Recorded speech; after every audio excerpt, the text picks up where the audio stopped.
All right, this is Houston Benvenuto. He's an up-and-coming Aspen High School player. However, he's come on so strong, so quickly that I get the feeling like he's going to do something more, something beyond high school. So he has two aces that I'm going to point out here with the driver, and we're going to utilize the left video. I really only have the right video up. Because I like the aesthetic. I think it's got a great background and the golf swing. He also has a very aesthetic golf swing. It's very good looking. It's just kind of a cool look, the finish there and everything.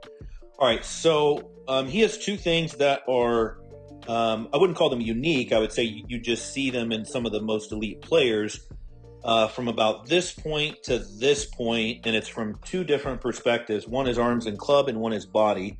So we'll start with the club and the arms.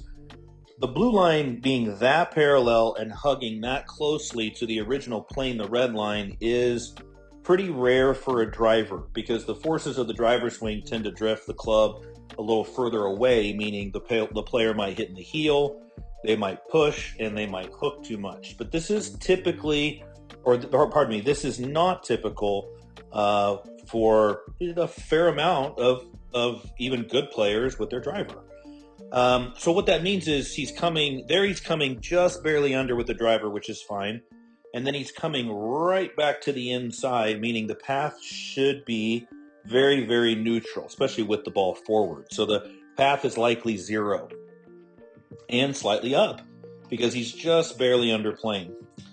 And then the other point is how stable the club face is. So he has, if this is 90 degrees to the plane, the club face is about right there, and that is as stable as it gets for a driver. So if there's not a lot of roll over it, the face isn't closing excessively.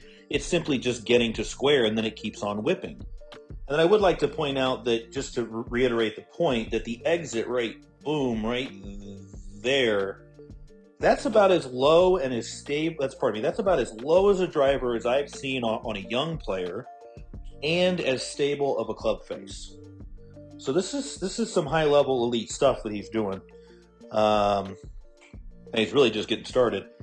All right, and then the final is he does an excellent job as he comes into the hit at utilizing the ground. He uses what are called ground forces. If you want to do a little research on that, Google that. But he does. See, there's really two ways to use ground forces. One would be in a fairly inefficient way, meaning you'd thrust off of that yellow line, and Houston does not. See, he's all over it. And you can do it in an efficient way without coming out of your spine angle. What I mean by jumping is he's actually literally from his feet jumping up. Watch his right foot slip back. It'll slip backward. Watch this. Right there. See, he has a massive amount of jumping, but his hips are actually pushing back into that line, and his shoulders. This is also how he's able to swing on such a tight plane to the red line, but he has an amazingly steep shoulder angle, and that's a part of the whole. That's a byproduct of the whole thing. So he is jumping off the ground, which is very powerful because basically the power shoots up through the legs, goes into the torso, comes out the arms, and goes right to the club. So that's what it does. Power comes up and then boom, shoots out to the club. So he's doing that without sacrificing spine angle. And that's, it's very rare.